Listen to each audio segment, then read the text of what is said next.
Have you ever found yourself pausing maybe after seeing a new product launch or hearing a powerful speech and just wondering, what is it about certain leaders, Mhm. certain organizations that allows them to achieve truly extraordinary success Mm. and inspire this almost fierce loyalty, while others, sometimes seemingly better resourced or maybe with more innovative ideas, they just, well, they struggle even to get off the ground. Yeah. What's that elusive secret ingredient? The thing that turns a simple transaction into true, unwavering belief, into a real connection. It's a fundamental question, isn't it? It cuts right to the heart of human behavior. What truly compels us, not just to, buy something, Right. but to champion it, to follow a cause, to commit really deeply to an idea. It's not always the obvious stuff like budget or market share. Often it's something else. Absolutely.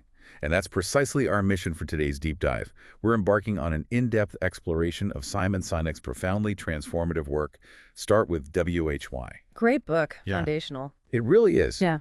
Our goal isn't just to summarize it, but to really extract those potent nuggets of wisdom, those aha moments that reveal how truly great leaders ignite inspiration, ignite action, rather than just resorting to, well, manipulation. We've meticulously dissected Sinek's insights, looked at the surprising facts, the compelling anecdotes, really trying to offer you a shortcut to understanding the profound, often counterintuitive impact of purpose, cause, and belief. And what's truly fascinating here, and I think often overlooked, is that Sinek's framework, it really transcends the boardroom, doesn't it? Completely. While it definitely reshapes your view of business and leadership, these principles offer surprisingly profound insights into your own motivations, your own decision-making processes, how you connect with the world, the people around you. This deep dive isn't just about corporations, it's about understanding the very fabric of human behavior and what truly inspires us all. Okay, let's really unpack this. And the cornerstone, the absolute heart of Sinek's philosophy is the golden circle. He argues that most individuals, most organizations, communicate from what he calls the outside in. What does that actually look like in practice? And why is it such a barrier, such a hurdle to building real loyalty? Right. So when Sinek talks about outside in, he's pointing out a really common habit. We tend to focus first on the most tangible things, the stuff we can easily point to. Okay. So an organization will tell you what they do, their products, their services, maybe their features. Think about a tech company launching a new gadget. Oh, yeah. Specs, specs, specs. Exactly. They'll reel off the specifications, the processor speeds, the camera megapixels, all the whats. I know exactly what you mean. Our new software boasts a 20% faster processing time, or it integrates seamlessly with 50 other applications. Or a service provider might say, we offer 247 customer support and a satisfaction guarantee. They're just laying out the features, the tangible benefit. Precisely.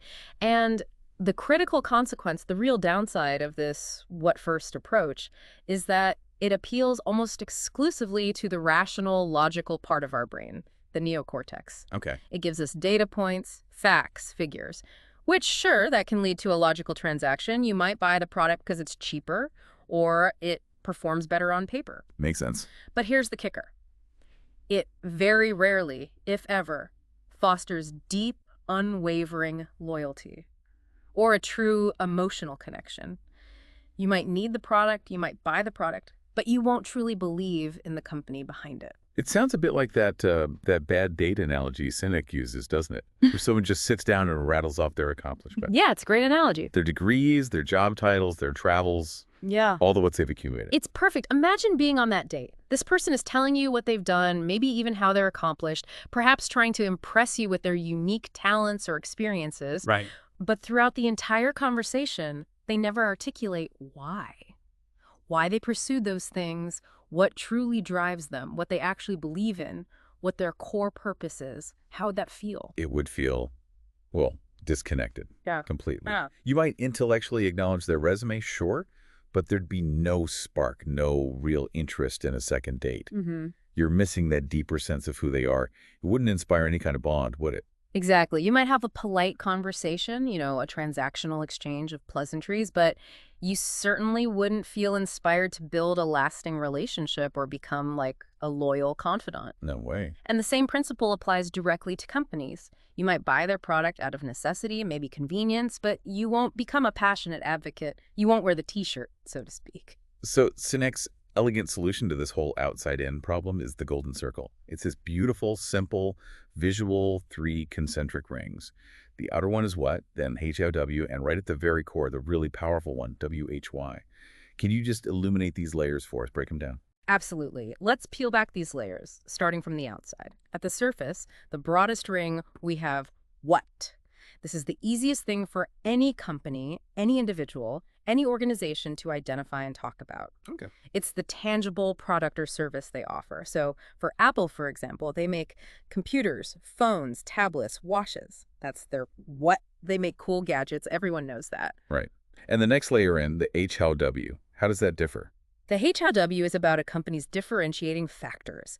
It describes the unique processes, maybe proprietary systems, or specific values that make them distinct from their competitors. Their secret sauce, kinda? Sort of, yeah. For Apple, their HOW might be their intense focus on intuitive user experience, that elegant design, the seamless integration across their whole ecosystem. It's how they do what they do, and often it's what makes them seem better or different. Many companies can explain their HOW, even if it's just something like, we offer excellent customer service. But then we get to the center, the innermost and arguably the most critical layer, the WHY. This is where the real magic happens, isn't it? This is the core. Precisely. The WHY is the profound purpose, the driving cause, or the fundamental belief that inspires an organization or an individual. It's not about what they sell or even how they sell it. It's about what they stand for deep down, what truly drives them. Okay. And it's absolutely crucial to understand this. The WHY is not about making money. Money is a result, maybe even proof of a clear WHY, but it's not the WHY itself. That's a key distinction. Huge. For Apple, going back to them, their WHY is this deep-seated belief in challenging the status quo and thinking differently and empowering the individual to unlock their creative potential.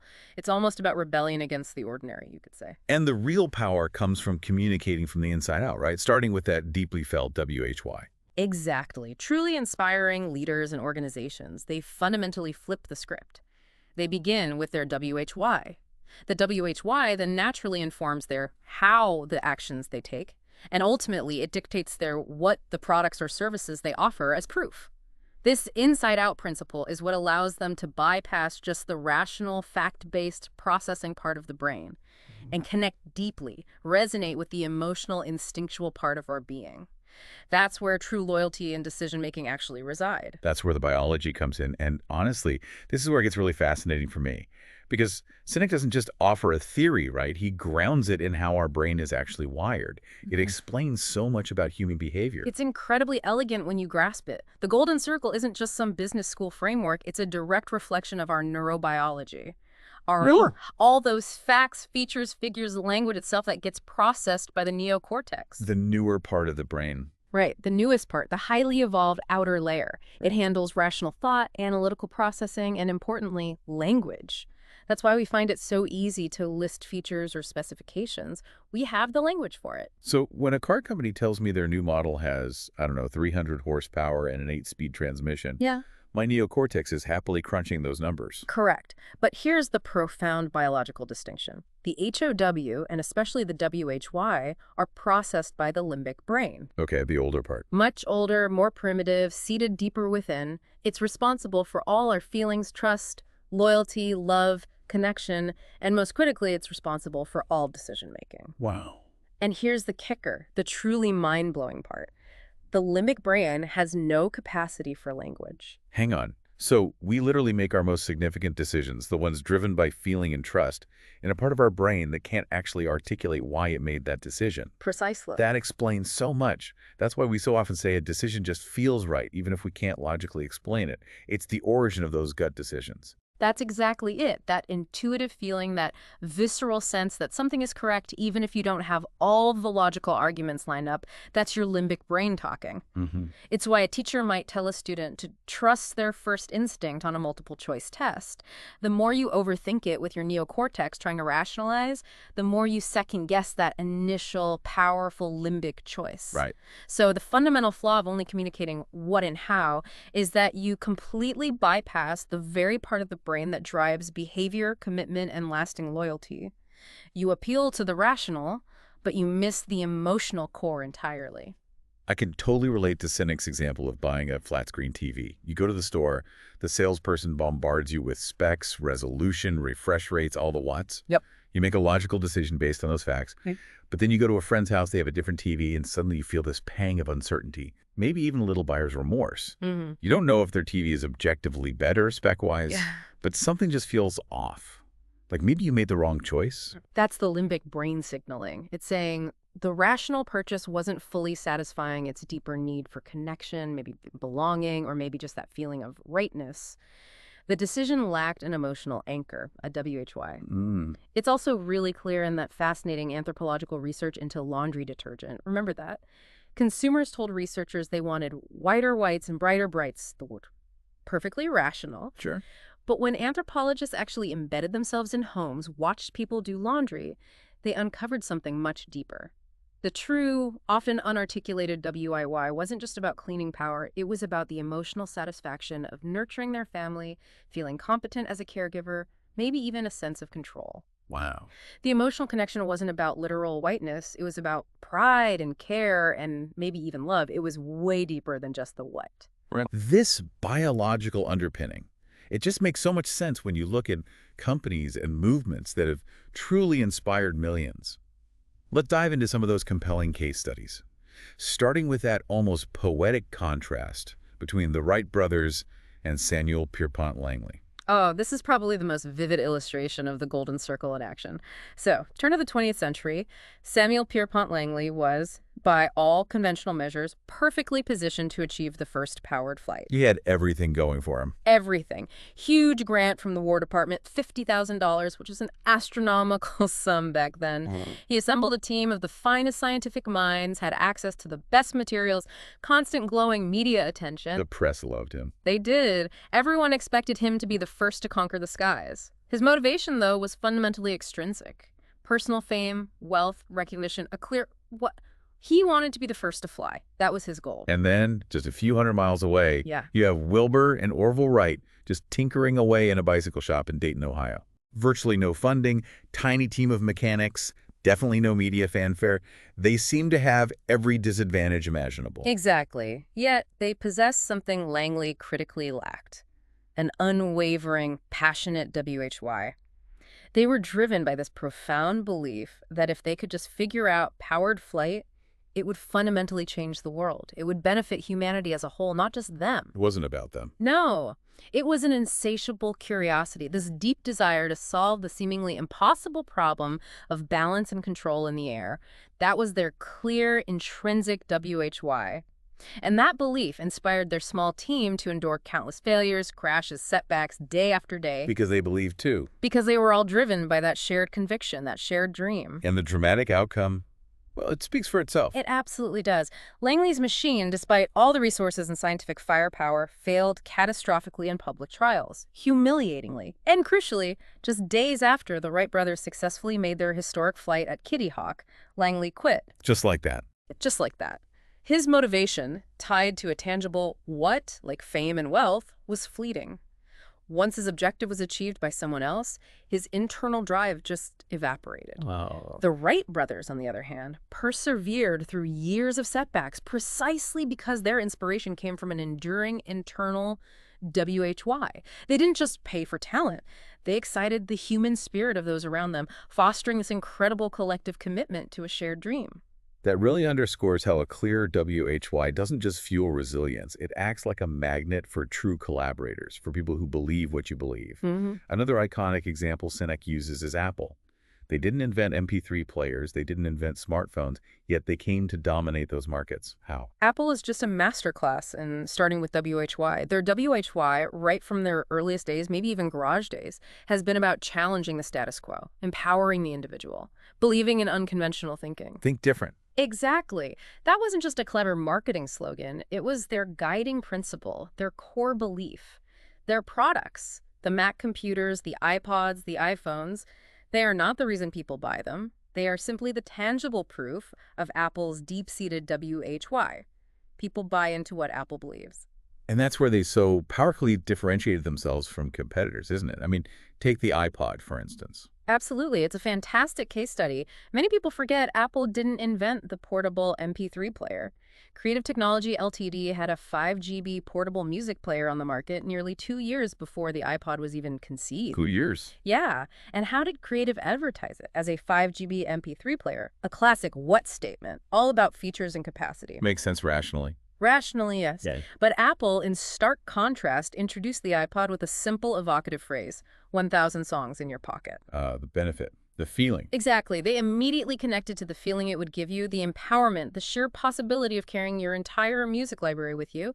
They spoke to the why you would want it, not just the what it was. And this explains why companies like Dell, huge in computers, utterly failed when they tried to enter the MP3 player or PDA market. Precisely. Dell was defined by what they did, making affordable, customizable computers. Solid what? Solid how, maybe. But it just didn't feel right for consumers to buy an MP3 player from Dell. Didn't fit. It didn't fit. That product didn't align with Dell's established what. And crucially, Dell lacked a clear, overarching why that could encompass such diverse ventures. Their why wasn't strong enough or broad enough to stretch beyond their core competency in computers. Right. Contrast this with Apple, which even famously changed its legal name from Apple Computer Inc. to just Apple Inc. in 2007. I remember that. That was a deliberate move reflecting their WHY, which transcended just computers. It allowed them to innovate across music, phones, eventually watches, and whatever comes next. Their ability to command that almost cult-like loyalty and inspire millions stems directly from people buying into their belief, not just their latest gadget. And this principle isn't confined to the business world at all. One of the most impactful examples Sinek shares is the civil rights movement, spearheaded by Dr. Martin Luther King Jr. This is such a powerful, almost spiritual demonstration of a WHY-driven movement. Martin Luther King Jr. was driven by an absolute, unshakable conviction in the belief that all men are created equal, that justice and equality were fundamental human rights. That was his profound WHY. He wasn't the only one with plans for civil rights legislation, the what's, or the only one with ideas about how to achieve change, but his profound clarity of WHY, his ability to articulate that belief, resonated so deeply with millions. And people responded on just a massive scale. They did. Yeah. Consider the March on Washington. 250,000 people showed up, not because they received formal invitations in the mail or checked a website for details. There wasn't a website. Right. They came because they believed what King believed. They saw his cause as their own idea for a changed America, a more just world. They followed him because he personified the cause itself. He became a living symbol of their collective WHY. He didn't just tell people what to do, he showed them why it mattered, inspiring them to make his cause their very own. Okay, so understanding this fundamental distinction between outside-in and inside-out communication, it really sets the stage perfectly for the next crucial point, Sinek's sharp delineation between manipulation and inspiration. He argues there are really only two fundamental ways to influence human behavior, and only one builds genuine, lasting loyalty. That's a critical distinction to grasp, yeah. Sinek defines manipulation pretty broadly. It's basically any tactic used to influence behavior using external factors, a carrot or a stick, rather than fostering genuine internal drive. Okay.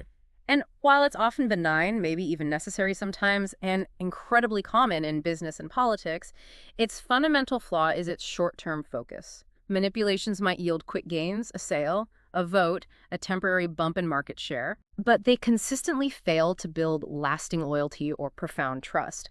They just manage behavior in the moment. They don't actually inspire it from within. And we see several common forms of manipulation just everywhere, don't we? Yeah. Starting with the most obvious, the most prevalent, price. Price is the classic, almost ubiquitous manipulation tactic. Think about discounts, 2-for-1 offers, cashback incentives. Companies lean on these heavily because, let's face it, they are effective in the short term. They work. They work. They create immediate demand, often for products people weren't even looking for. However, the inherent problem is that they create what Sinek calls cashback junkies, consumers who get conditioned to wait for a deal. And this devalues the product itself in the long run. Once those incentives are removed, sales often plummet because the perceived value of the product has been eroded. People expect the discount. It becomes the norm. Right. General Motors is a stark example Sinek uses. They incurred severe financial losses partly due to their heavy reliance on incentives. They even experienced nearly 40% slippage in rebate programs where customers didn't even bother to redeem them, simply because the discount was just expected, built into the price. It's a race to the bottom, really. So it might move units off the shelf, but it doesn't build any kind of deeper connection or appreciation for the brand itself. What about other forms of promotions, maybe beyond just price cuts? Yeah, promotions can also involve adding new features, novelty, a constant churn of supposed improvements. Hmm. The tactic here is to try and differentiate by just piling on more bells and whistles. Feature creep? Exactly, feature creep. But Sinek argues this frequently confuses novelty with true innovation. Novelty, like remember the original Motorola RAZR phone? Its extreme Oh thinness yeah, everyone had to have one. for like 6 months. It created a temporary buzz, drove short-term sales because it was new and sleek, but it rarely cements lasting loyalty and often just leads to commoditization. Eventually, everyone copies the novelty and all the products start looking and feeling the same. Like trying to choose toothpaste at the grocery store? It's paralyzing. Yeah. It's got whitening, gum health, fresh breath, extra foam, natural ingredients. They all sound the same after a while. You just grab one. Exactly. That's toothpaste aisle paralysis. Perfect example. Yeah. True innovation, like, the light bulb or maybe iTunes, fundamentally changes an industry or society itself. Novelty just tries to differentiate within the existing framework, often superficially. Right. The iPhone, for example, wasn't just novel because of its touchscreen. Its deeper innovation came from Apple's willingness to challenge the entire mobile phone industry's operating model. Remember when service providers dictated phone features? Yeah, the carriers were in charge. Apple changed that, empowering the user, which resonated deeply with their WHY of challenging the status quo. What about fear? That seemed like a particularly potent, maybe ethically questionable manipulator. Fear is incredibly powerful as a manipulator because it taps right into a deeply seated biological drive for self-preservation. It works by warning about negative consequences if a product or service isn't bought or if a particular action isn't taken. Mm-hmm. And while it's highly effective at changing behavior rapidly, Sinek is adamant. It never inspires loyalty. It simply compels action out of anxiety, or it cripples people with worry. The facts often become secondary to the emotional impact of the fear itself. Yeah, you see it all the time. All the time. Think about those ominous insurance ads saying, "Don't wait until it's too late," or campaigns for radon detection services. Even some anti-drug advertising relies heavily on fear. These tactics agitate our insecurities, forcing us to react rather than thoughtfully engage with the actual issue or product. And then there are aspirations. You can be better, richer, fitter, smarter, sexier. All those promises we see constantly. Right. Aspirational messages. They appeal to our innate desires for self-improvement, for a better version of ourselves. They motivate behavior by showing us this idealized future we could achieve. Join this gym, buy this car, attend this seminar, and you'll transform. Sounds good. It sounds great. However, as Mark Twain famously quipped about quitting smoking, quitting smoking is easy, I've done it hundreds of times. Mm-hmm. Aspirational messages can certainly spur short-term action, that initial burst of motivation. But for sustained effort, for lasting transformation, they often fall short because they lack a deeper, internal, intrinsic drive or commitment that has to stem from a personal WHY. You might try to be better, but the motivation has to come from within to really stick. And finally, there's peer pressure. Things like 4 out of 5 dentists recommend this, or the ubiquitous celebrity endorsements. Yeah, these manipulations work by leveraging our innate tendency to trust what others do, especially if those others are perceived as experts or admired figures. We assume if everyone else is doing it, or if a famous person endorses it, it must be good. Social proof. Exactly, social proof. But for true, enduring loyalty, Sinek argues the celebrity or the peer group must genuinely embody the company's WHY, not just be a recognizable face tacked on. Otherwise, it's merely a fleeting form of manipulation, a superficial association. Mm-hmm. If a company's WHY isn't crystal clear, a celebrity endorsement might increase recognition, or what, but not necessarily trust or profound loyalty. The moment a different celebrity endorses a competitor, or that celebrity has a scandal, that connection is broken instantly. So all these manipulations, price, promotions, fear, aspirations, peer pressure, they might give you a bump in sales or clicks in the short term, sure. But they fundamentally fail to build that lasting emotional loyalty that allows a company or a movement to truly thrive long term. Which brings us to the immense power of inspiration, which Sinek argues can only stem from a clear WHY. That's the absolute core principle. When people are inspired by a clear WHY, their motivation to act isn't external. It's deeply personal. It's intrinsic. And this leads to truly profound, often counterintuitive outcomes. Like what? Well, for instance, people inspired by a WHY are not only willing to pay a premium for a product, sometimes a significant premium, they're also willing to endure inconvenience, even setback, and because they feel a personal connection to the cause, to the belief. They're invested. They're truly invested. They act for the good of the whole, not because they have to, but because they want to. This drastically reduces marketing costs for the company because your customers become your best advocates. And it fosters this incredible sense of partnership, a peace of mind that says, we're in this together. The famous story of Southwest Airlines customers actually sending money to the company during hard times is just a fantastic, almost unbelievable example of that kind of loyalty. It is. It's a loyalty that goes so far beyond just getting a cheap fare. It's about belief. It's powerful, isn't it? That feeling of shared purpose, that mutual belief, that defines true inspiration and builds these lasting, almost unbreakable bonds.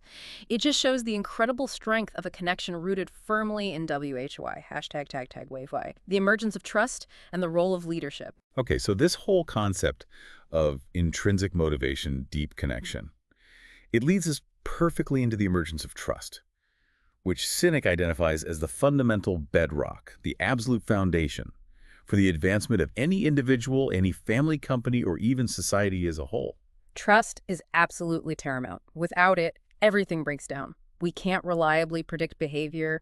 We can't collaborate effectively. We can't make confident decisions about the future. Yeah. I mean, think about it on a very personal level. When you choose a babysitter for your kids, you're far more likely to trust a, say, less experienced teenager from your own neighborhood, someone you know, whose family you recognize, who maybe shares your community values. Right, you know them. You know them. You're more likely to trust them over a highly experienced stranger from across town with maybe better qualifications on paper. Why? Because we naturally gravitate towards, we trust those who share our values and beliefs, even if they have less experience or a less polished resume. There's a deeper limbic trust there. It feels right. That makes so much sense. And it immediately raises an important, almost uncomfortable question for businesses, doesn't it? Why do we so often hire employees based almost solely on resumes, skills, and experience all the whats, rather than digging deeper to see if they truly fit our company culture, if they share our core values, our WHY? It's a critical oversight, and it happens all the time. Many companies prioritize what skills over why fit, which can fundamentally undermine trust right from the beginning. True leaders, leaders who prioritize trust, understand that it flows from the top down and, importantly, from the inside out. They recognize that employees are the primary conduits, the primary carriers of the company's WHY to the outside world. Herb Kelleher, the legendary co-founder of Southwest Airlines, he was seen as a total heretic in the airline industry for his belief. What was it? He said, employees come first, and if employees are treated right, they treat the outside world right, the outside world uses the company's product again, and shareholders are happy. That specific order of employees first directly fosters an environment of trust. It wasn't just talk. And Gordon Bethune, when he took over Continental Airlines back in the 90s, he was a living embodiment of that principle, wasn't he? He truly walked the talk of putting employees first in a really difficult situation. He absolutely did. Bethune inherited a company in just utter disarray. Employees felt completely mistreated, demoralized, deeply ashamed even to wear their uniforms in public. Trust was totally non-existent. Wow. Get this. The executive suites were literally locked, guarded by armed security. No way. Yes. A clear, stark symbol of the profound distrust between leadership and the workforce. So Bethune's first radical move was to focus entirely on helping employees win for themselves. How did he do that? He immediately removed the executive floor security, threw the doors open, instituted a radical open-door policy. He even started personally going down and slinging bags alongside the baggage handlers during peak times, just to show he was part of the team, not above it. That sends a powerful message. Huge message. And his employee-centric incentives were brilliant too. Not just designed to motivate, but really to build shared purpose. Tell me about those.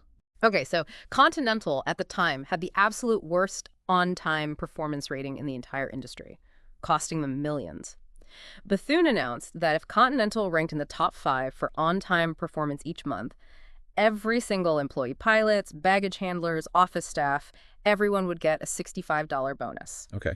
Seems costly, maybe? Well, it seemed costly, maybe $2.5 million a month for 40,000 employees, but it actually saved the company millions compared to the enormous costs of delays and lost customers. And he insisted the bonus be paid in a separate check with a simple thank you message directly from him. It symbolized a win for them, not just for the company balance sheet. Ah, that's key. Absolutely. It created this immediate environment of, we're in this together. It fostered immense trust and ultimately dramatically improved performance and profitability. It turned the whole culture around. So it really is about hiring for that fit, that shared belief in the WHY, and then truly empowering them. And a powerful, almost legendary illustration of this is that famous Ernest Shackleton advertisement for his Antarctic expedition. It's just so counterintuitive. Oh, it's one of my absolute favorite anecdotes, precisely because it just defies all conventional hiring wisdom. The ad, famously placed in a London newspaper, read something like, "Men wanted for hazardous journey, small wages, bitter cold, long months of complete darkness, constant danger, safe return doubtful, honor and recognition in case of success." It's brutal. I mean, he's not sugarcoating anything. He's highlighting all the negatives up front. Yeah. Most recruiters today would be tearing their hair out. Exactly. But here's the absolute brilliance of it. Only people who believed in that kind of extreme, seemingly insurmountable challenge, people who were drawn to the inherent struggle and the purpose of exploration over comfort and safety, only those people applied. He filtered them by WHY. He filtered them perfectly by WHY. Shackleton wasn't just hiring for specific skills or expensive resumes alone. He was hiring for a shared WHY. For a particular type of spirit, he was hiring for survivors. He implicitly ensured that his team would be comprised of individuals whose internal motivation and shared belief in the cause would ultimately guarantee their collective survival and eventually their success.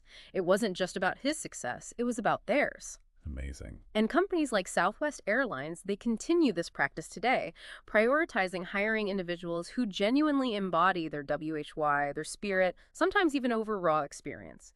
It's been crucial to their continued success and their unique, positive culture. This emphasis on authenticity, on maintaining your WHY, it really brings us back full circle to the golden circle, but in a more dynamic, active sense. It's about consistency, day in, day out. Right. It's a continuous process, a discipline, really, that builds authenticity and trust over time. It starts, always, with clarity of WHY.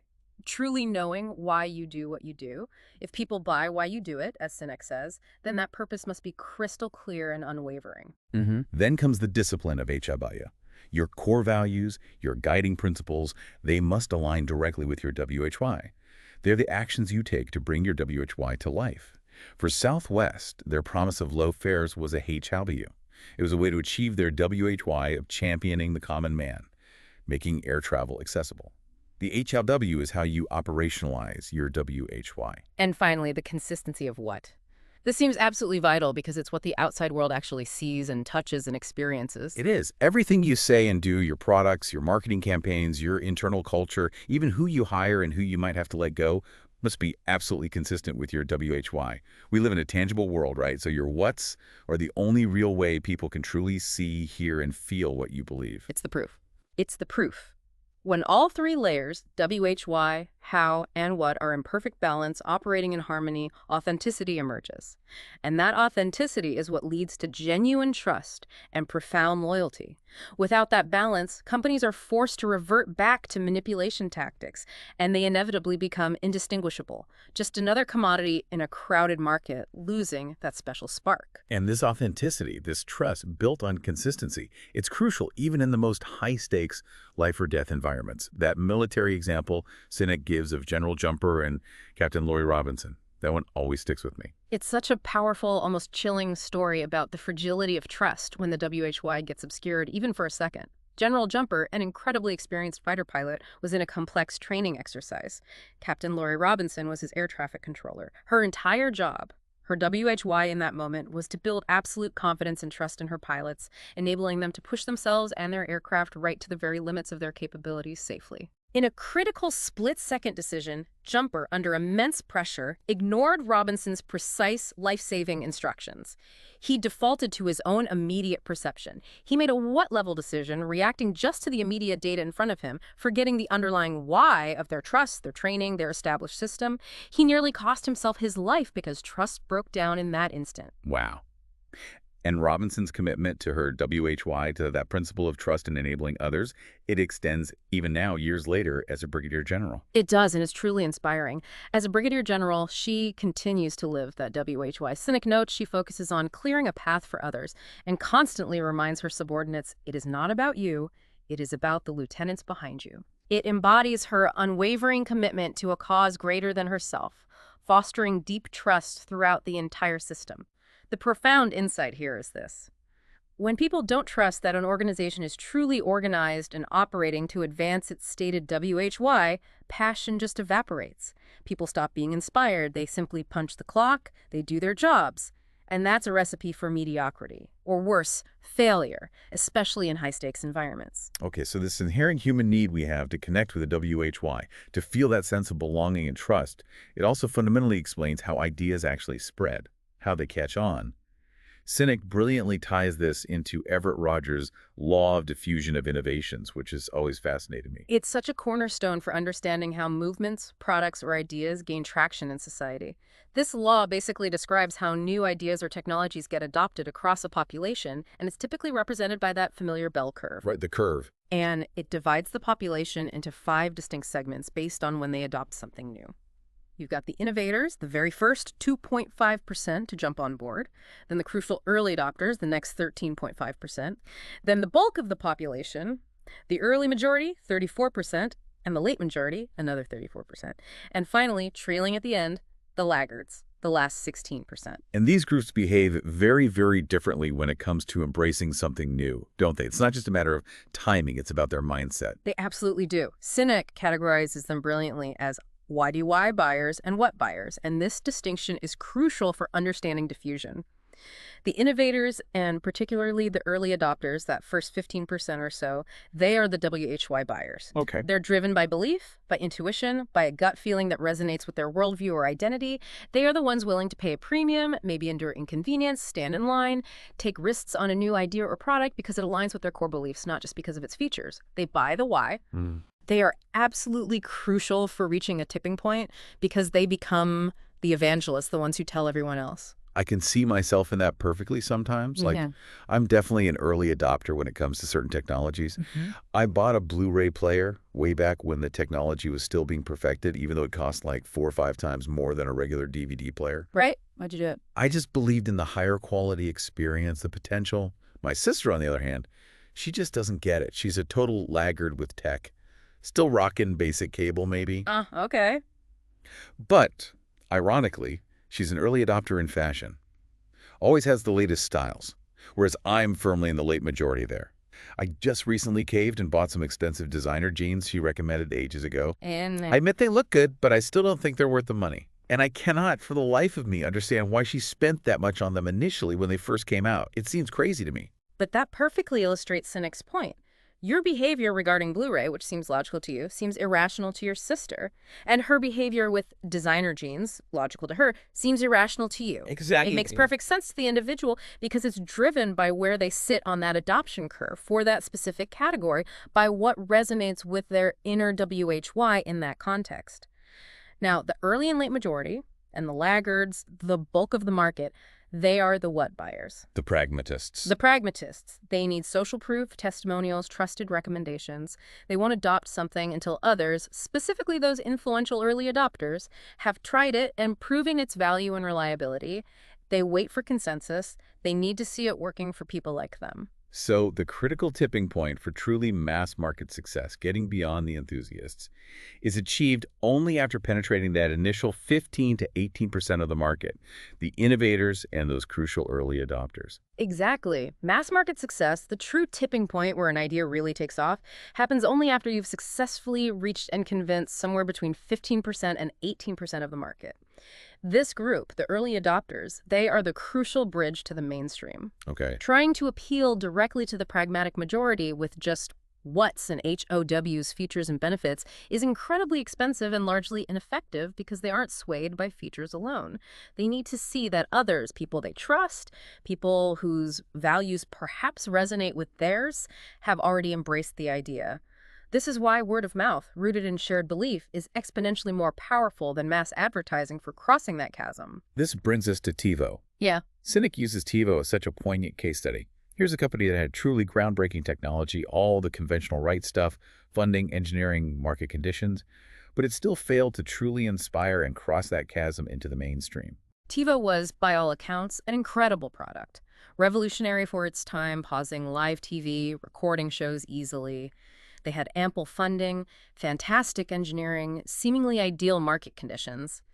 It looked like they had the entire recipe for success. Should have been huge. Should have been. Yet it was largely a commercial failure, struggling for years before being mostly absorbed by other companies or becoming a niche product. The paradox here was TiVo's glaring WHY gap. They focused entirely on what it did. Features again. Features again. It's a digital video recorder. It pauses live TV. It records your favorite shows. They just assumed people would immediately understand why they needed it once they got their hands on it, once they experienced the features. Yay. This classic outside-in approach completely failed to cross the chasm to the early majority. So essentially, they were talking to the what buyers before they had truly captivated and mobilized the WHY buyers. They were speaking the wrong language, appealing to the wrong part of the brain for that initial critical adoption phase. Precisely. Unlike, say, Harley-Davidson customers, Sinek uses this contrast, who would willingly wait up to a year for a custom bike, enduring maybe bad service and certainly high prices. Right. Why? Because they were deeply loyal to the cause the brand represented. Freedom, rebellion, individuality, their WHY. TiVo didn't foster anything close to that level of belief. Despite being a truly innovative product, their sales were hugely disappointing because they couldn't articulate why it mattered beyond its cool features. Yeah. People didn't believe in TiVo, they simply acknowledged its capabilities, which wasn't enough. And Sinek powerfully revisits the civil rights movement here again as a perfect illustration of a WHY-driven tipping point that organically leveraged this law of diffusion. The movement under Martin Luther King Jr. perfectly embodies the law of diffusion of innovations in action. Dr. King's absolute clarity of WHY, his unshakable belief that all men are created equal, and that the time for justice was now resonated deeply with the early adopters of justice and equality. The ones ready to hear it. Exactly. These were the individuals already primed for social change, already driven by their own inner moral compass, their own WHY. They didn't need to be convinced by logical arguments or statistics alone. They were moved by the power of the belief. And then they became the mechanism for spreading the idea, right? They carried it forward. Exactly. These early believers, these inspired early adopters, then took that cause and made it their own. They spread the message through trusted personal connections, through their churches, their communities. People showed up for the March on Washington, that 250,000 strong, not because they got a formal invitation from some central organization or saw an advertisement. No flyers needed. No flyers needed. They showed up because they were inspired by a shared belief. King didn't stand up that day and tell people what detailed legislative plan to support. He stood up and spoke about why he believed, why this moment mattered, what his dream was. He personified the cause itself, and people followed because they felt it was their own idea too, their own dream for a changed America. That made the movement self-propagating and incredibly powerful. It was a true tipping point, fueled entirely by inspiration, not manipulation. Okay, it's abundantly clear that starting with WHY is absolutely paramount for initial success, for inspiring that devoted following. But what happens as an organization inevitably grows. Sinek talks about this really critical juncture he calls the split. It sounds almost like an organizational identity crisis waiting to happen. It truly is. The split describes a pervasive and often insidious challenge that almost every growing organization faces in its life cycle. So, in the founding stage, when a company is small, the founder's WHY is palpable. It's almost a living presence in the room. You can feel it. You can feel it. All the employees are usually in close proximity to the founder. They share the vision directly. Decisions are often made by gut, that limbic brain connection we talked about. The passion is high. The sense of purpose is clear, largely because its source, the founder, is physically present, embodying the WHY every single day. So the founder is the WHY for everyone, practically. A walking, talking embodiment of the company's purpose. Precisely. But as an organization scales, as it grows and adds layers of management, bureaucracy, maybe new locations, the founder often becomes more physically and operationally removed from the day-to-day operations and from the majority of employees. Naturally. And this growing distance is where the split begins. Decisions increasingly shift away from those intuitive gut calls, from that deep WHY, towards more rational cases, empirical data, spreadsheets, metrics. Management by numbers. Right. And the original inspiring WHY begins to dilute, slowly, almost imperceptibly at first. The organization becomes, as Sinek puts it, loud, meaning it has lots of whats and hotels, lots of activities, statistics, features, processes, but it's no longer clear because its core YY has gone fuzzy. The guiding North Star starts to dim. And what's the really devastating consequence of that split? What happens when the WY goes fuzzy like that? Well, when the WHY goes fuzzy, the passion inevitably disappears. Inspiration wanes. Employees who no longer feel connected to a higher purpose, they naturally revert to just doing their jobs. They punch in, they punch out. Organizations stop, as Sinek eloquently puts it, building a cathedral, and instead they just start managing systems and chasing quarterly metrics. The initial spark, the magic that attracted talent and customers in the first place, it fades, and the organization starts to lose its soul. It becomes just another company competing on price or features rather than on belief. This sounds exactly like what many people feel happened to Walmart after the death of its founder, Sam Walton. It seemed to go from this beloved community store to, for many, a symbol of corporate greed. It's a classic and often painful example. Sam Walton's founding WHY was this deep, almost evangelistic belief in people and service to his employees, service to his customers, service to the communities his stores were in. He truly believed that if he genuinely looked after his people, they would, in turn, look after the customers, and success would naturally follow. Walmart, the store, was simply a what? A vehicle to serve this powerful WHY. Right. However, after Walton's death, that core WHY slowly, gradually became diluted. The company began to focus almost exclusively on cheap prices, a what without that underlying foundational service WHY that had fueled its incredible growth and loyalty. The balance was lost. The what became the goal, not the proof of the WHY. And that led to some really serious and highly public problems down the line. It certainly did. The shift led to widespread labor disputes, numerous public relations scandals, and eventually communities actively organizing to block new Walmart stores from opening. Their stock value even suffered compared to companies like Costco, which, notably, continued to prioritize employee well-being and maintained a clearer WHY centered around valuing their workforce and providing value to members. Walmart, once seen by many as a champion of the common person, became perceived by others as a ruthless, solely profit-driven entity. It lost the loyalty of many customers and communities because its what? Those cheap prices, was no longer authentically connected in people's minds to its original WHY service to people. And we've seen this kind of trajectory with other once inspiring companies too, haven't we? Like maybe America Online back in the day, or even Microsoft after Bill Gates stepped down from his day-to-day leadership role. Absolutely. America Online, AOL, was once this incredibly inspiring, groundbreaking company, literally changing how millions of people connected to the internet for the first time. Huge WHY. But it eventually lost that core purpose, that driving belief, and simply became an internet service provider, a mere software company. It lost its ability to inspire. Became a utility. Similarly, Bill Gates physically embodied Microsoft's early, powerful WHY, a PC in every home, empowering every person and every organization on the planet to achieve more. His stepping away from day-to-day operations left a significant WHY vacuum. It threatened the company's ability to inspire without really robust systems and leadership dedicated to maintaining and communicating that purpose. They became known more for their products than their driving purpose for a while. It really seems like both Apple and Starbucks experienced this split quite dramatically when their visionary founders, Steve Jobs and Howard Schultz, initially left. Their companies faltered, lost direction, only to see a major resurgence when those founders returned specifically to reinfuse the WHY. They are absolutely textbook examples of this phenomenon. Both Apple and Starbucks experienced significant declines in innovation, morale, and market perception when their visionary leaders, who were the living embodiment of the WHY, departed. They became bogged down in the Watson HOWs, optimizing operations, managing spreadsheets, incremental improvements, losing their innovative edge, and that crucial emotional connection with customers.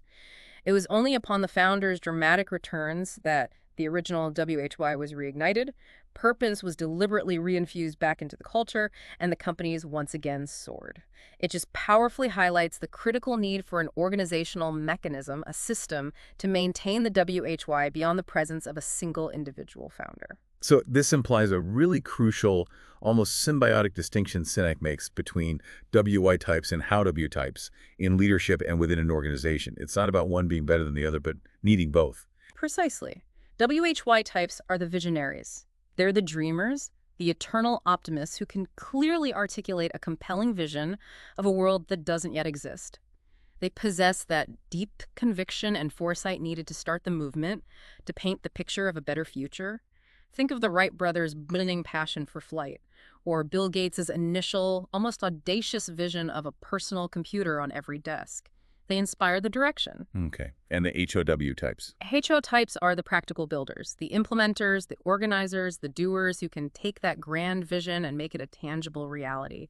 They possess the discipline, the systems thinking, the pragmatism required to build the structure for the movement, to figure out the operational steps, the logistics, how to actually get it done. So a visionary absolutely needs a practical builder to succeed. Otherwise, the vision just remains a dream, right? Hot air. Exactly. A why without a how W is, as Sinek puts it, a starving visionary. A brilliant idea that never actually manifests in the real world. The most effective leaders and organizations intrinsically understand this synergy. The best WHY type leaders surround themselves with capable HOW types who are not just competent at their jobs, but who are truly inspired by the WHY itself, not just by what they're being asked to execute. This collaboration, this partnership, is absolutely essential for bringing the vision to life, scaling it effectively, and ensuring its longevity, as the HI types provide the crucial discipline needed to realize the WHY consistently. Okay, so how does an organization, especially as it grows and faces that risk of the split, ensure it stays true to its WHY? How does it maintain that consistency? Sinek offers a brilliant, deceptively simple, and highly practical tool for this called the celery test. Sounds intriguing. The celery test is fantastic because it's an immediate, actionable filter for maintaining consistency. Sinek presents it with a really relatable personal analogy. If your personal WHY, your core belief guiding your actions, is to live a healthy lifestyle, then going to the grocery store and buying celery fits perfectly with that WHY. It's a clear, consistent choice.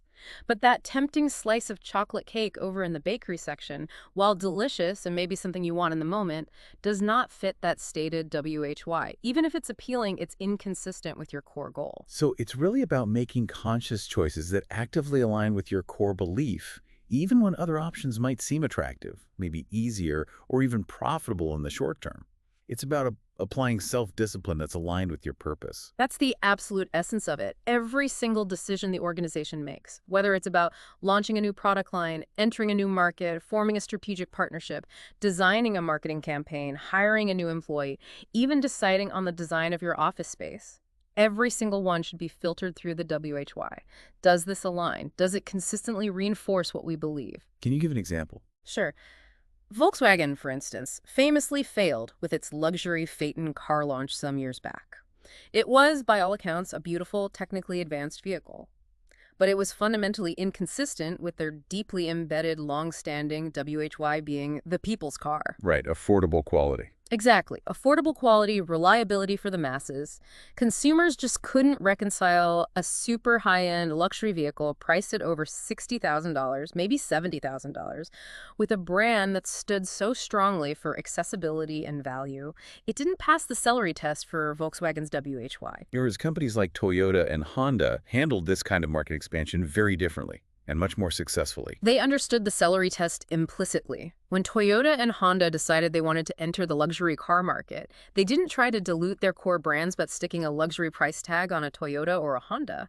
Instead, they created entirely separate luxury brands, Lexus and Acura. This brilliant move allowed them to maintain absolute consistency with their core WHYs. Efficiency, affordability, reliability for the everyday driver under the Toyota and Honda badges, while successfully expanding into new Watts, luxury cars, and appealing to a completely different market segment under the Lexus and Acura banners. The celery test, when applied diligently and honestly, drastically reduces decision-making time, it clarifies perceived value for customers, and it guarantees that everything a company says and does consistently reinforces its core belief. This is crucial for preventing the WHY from going fuzzy and stopping that destructive split from undermining the organization's soul. #TagTag7, the new competition and lasting success. This entire framework, starting with WHY, it challenges so many traditional notions we have about business and leadership, especially when it comes to the idea of competition. Sinek proposes this radical concept he calls the new competition, and it completely flips the script on how we typically view rivalry. It's a truly profound reorientation of perspective. The traditional view of competition, that zero-sum game of competing against others, trying to beat them, it often leads to comparison, anxiety, fear, and ultimately isolation. You're constantly looking over your shoulder, reacting defensively to what your rivals are doing. The new competition, as Sinek describes it, is not about being better than anyone else. It's about striving to be better than yourself. It's an internal game, a continuous striving for self-improvement, motivated by the intrinsic desire to leave the organization, or maybe even just your own life, in a better state than you found it yesterday, last week, last year. That's a genuinely transformative shift in mindset. Yeah. He illustrates it so beautifully, so movingly with that inspiring story of Ben, the marathon runner with cerebral palsy. Oh, it's incredibly moving and so deeply insightful about human nature. Ben participates in marathons, and because of his cerebral palsy, it takes him maybe over 45 minutes to finish a mile that other runners might complete in 25. He often falls, struggles immensely, but he always gets back up and keeps going. Amazing determination. Incredible. But what's truly remarkable and a perfect testament to this new competition idea is what happens when all the other runners finish their own races. They don't just pack up and go home. Many of them actually return to the course to run with Ben, to encourage him, to help him cross that finish line together. Wow. Sinek's point is powerful. When your competition is yourself, when your WHY is clear, and your struggle is fundamentally about self-improvement and purpose, not about beating others, everyone around you wants to help you succeed. Unlike, say, Olympic athletes who compete fiercely against each other to win gold, Ben's struggle is his own internal one. And it inspires this profound collective support and deep human connection because he's running his race, driven by his own WHY, not trying to defeat anyone else. And this ties directly into Sinek's really powerful distinction between achievement and success. We often use those words interchangeably, but he argues they're very different. This is such a critical nuance, and it explains why so many people who achieve great things on paper still feel unfulfilled or empty inside. Achievement, Sinek says, is something tangible. It's measurable. It's usually a finite goal you reach, like accumulating a certain amount of wealth, gaining a specific market share, hitting a sales target, buying that yacht. You do something and you get something. It's an outcome, a milestone marker. Okay. Success, in contrast, is a feeling. It's an intangible state of being, more like a continuous journey rather than a destination you arrive at. Think about how we phrase it. We say, she is successful, using the verb to be, indicating an ongoing state of fulfillment, purpose, contribution. It's more elusive. So achievement is reaching the summit. Success is the feeling you have while climbing. That's a great way to put it. And here's the connection. Achievement often comes when you pursue your WHY. Pursuing your purpose often leads to hitting those milestones. However, merely achieving those milestones doesn't automatically guarantee that feeling of success. Sinek points out that many highly successful entrepreneurs, people who've achieved incredible wealth and market dominance, often report losing something intangible, that deep sense of purpose as their companies grew. They realized that simply accumulating more wealth or more market share wasn't enough to feel truly successful anymore. The feeling was gone. So having a clear WHY isn't just about achieving external results. It's profoundly linked to internal fulfillment and finding a sustainable sense of purpose over the long haul. And for an organization, the key is amplifying that WHY out to the world, almost like using a megaphone, right? That's the perfect analogy Sinek uses. The organization itself is essentially a three-dimensional megaphone. Visualize the cone shape of the golden circle expanding outwards. The leaders, WHY, the core belief is right there at the very point, the innermost core. And the entire organization, its structure, its people, its actions, then amplifies that WHY, that core message, out to the world through everything it says and does. But crucially, for this megaphone to work effectively, clarity must come first. Without a clear, resonant WHY at the core, the megaphone only amplifies noise, static, confusion. It doesn't transmit an inspiring message that builds loyalty and genuine connection. And this is where logos and brands become truly powerful symbols, not just identifiers, only when they genuinely embody that clear WHY. Absolutely. Logos and brands transcend mere identification. They become true, potent symbols only when they consistently embody a clear WHY, a belief that people want to use to express something profound about who they are. Think again about Harley-Davidson tattoos. People literally brand themselves with the company's symbol because it represents their own values of freedom, rebellion, individuality. It's a deeply personal statement about their identity, facilitated by the brand. And Apple's iconic Think Different campaign perfectly embodies this too. It wasn't just about Apple selling computers, it was about appealing directly to individuals who already saw themselves as rebels, as nonconformists, as individualistic thinkers. Precisely. That legendary campaign wasn't focused on the features of their computers at all. It was entirely about appealing to the WHY of a specific type of person, making them feel seen and understood. Every single thing a company says and does, its advertising, its product design, its partnerships, its store layouts, even its customer service interactions, must be rigorously consistent with its WHY to communicate it clearly and powerfully. It has to line up. It has to line up, always. Apple's relentless consistency in how they communicate their WHY is exactly why, whether you love them or hate them, we all know what Apple believes, what they stand for. Sinek's final point is stark. If what you do doesn't consistently prove what you believe, then no one will truly know what your WHY is, what you stand for. And if they don't know what you stand for, you'll struggle to inspire anyone to follow you, buy from you, or believe in your cause. Wow. This has been a truly insightful deep dive into Simon Sinek's Start with WI.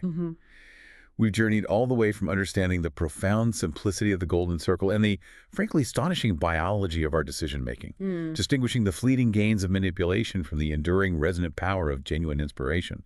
We've recognized the absolute bedrock of trust in any human endeavor, explore the fascinating dynamics of how ideas actually spread through the law of diffusion, and learned how to navigate the inherent challenges of the split as organizations grow, ultimately redefining competition and aiming for true, lasting success, not just short-term achievement. It's such a comprehensive framework, isn't it? It fundamentally changes how you view leadership, marketing, organizational dynamics, everything. It shifts your perspective away from just what you do towards the much more powerful question of why you do it.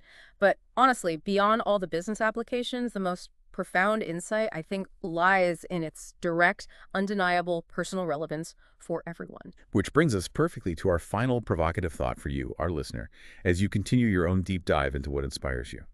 If you could really clarify your deepest purpose, your core belief, your personal, unshakable WHY, what decisions might you start making differently? In your career, maybe in your relationships, perhaps just in your personal life, day to day. And just imagine, what kind of profound trust, what kind of deep loyalty, what kind of lasting inspiration might you cultivate in others simply by daring to start with your WHY? This really isn't just a business concept, it's truly an invitation. An invitation to embark on a lifelong journey of clarity, authenticity, and finding profound inspiration in everything you do. The real question is, where will your WHY take you?